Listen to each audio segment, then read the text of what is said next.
Hello and welcome back to Support on the Stands.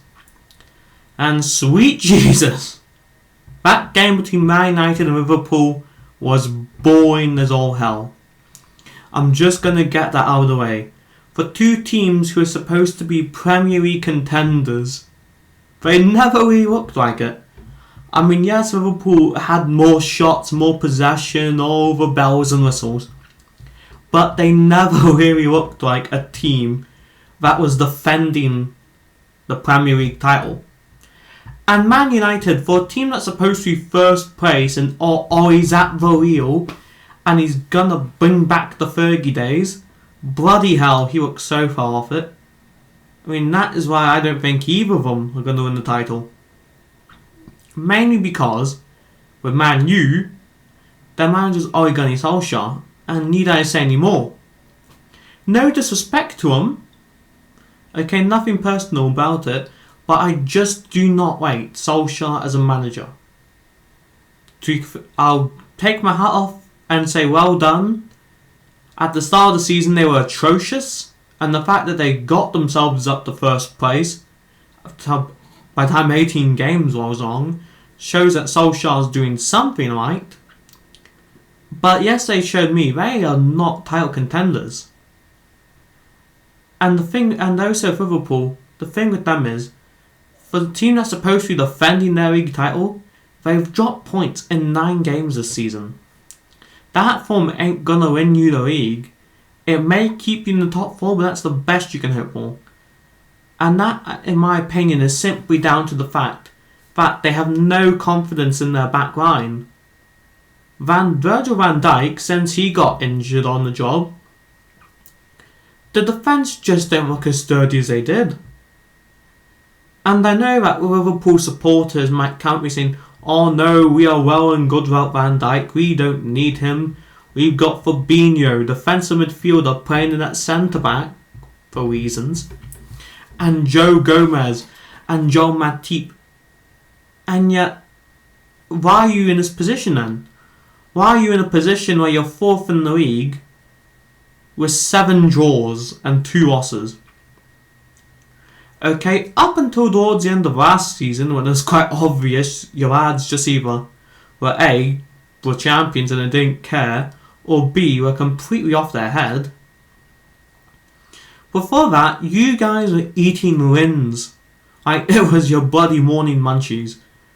And yet the moment your team that has dropped points in as many games as you've won.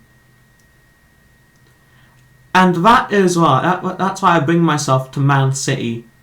The team who are now, the bookies have got down as Premier League favourites, and who I think are now Premier League favourites.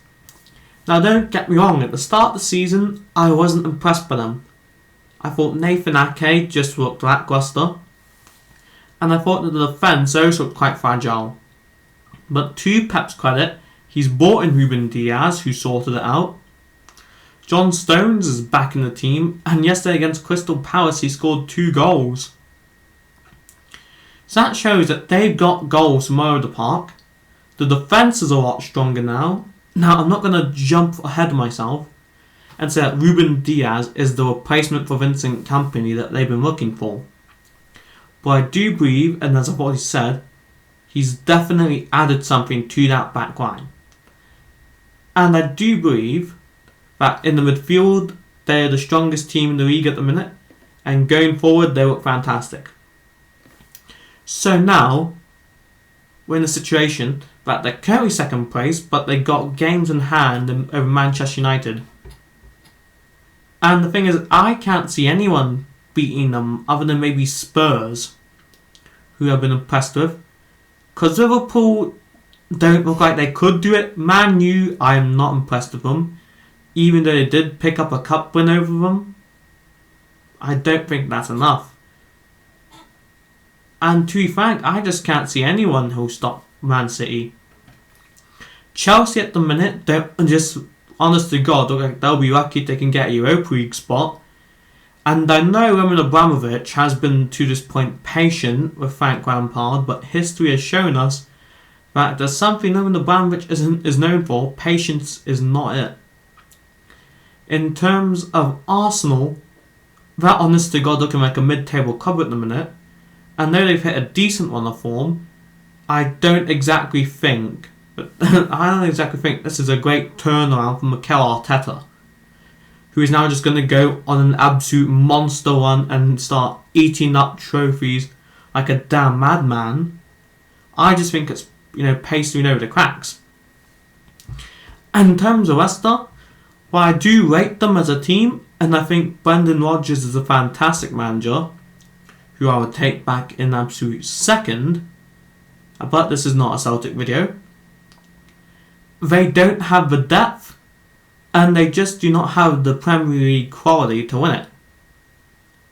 But even though, to be fair to them, I think this team is far superior to the Leicester team that won the league back in 15-16.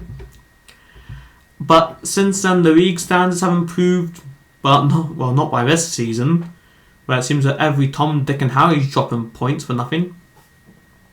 But you get what I'm saying. I don't think that bolt of lightning is going to strike twice. So I do think, Leicester fans, you will get top 4 and you will get Champions League next season. And to be honest, you should be taking that and running. But that's just my thoughts. But before I cap off the video, I've got 2 big announcements. One, the channel has now got a Twitter page, which you can go into the channel description and there'll be a link there. I'll of course be going on Twitter every now and then, posting polls, asking for some video ideas. So if you want to give your thoughts on the channel, there is the best place to do it. As I'll also be trying to be a bit more interactive, and it gives me a way to be a bit more interactive with you than the YouTube comments do. So keep an eye out for that. And plus, I'm working on a bit of a project, which I'm hoping to have out in the channel soon. I cannot confirm a date at the minute, as away from the channel I've been quite busy of late, so that is why there's not been as many uploads as I would like, and I apologise for that. But I've been working on this project, hopefully we can get that soon. And one more thing, and that is a massive thank you. The last video got 150 views at time of recording, and I know that might seem a lot to most YouTubers. To me, that is actually mind-blowing, as my previous videos had got 15 views and 28. So that's just astounding. So thank you very much. Please like, share and subscribe. Put your comment section below or on the Twitter page. Tell me what you want to see. But until then, thank you for watching and take care.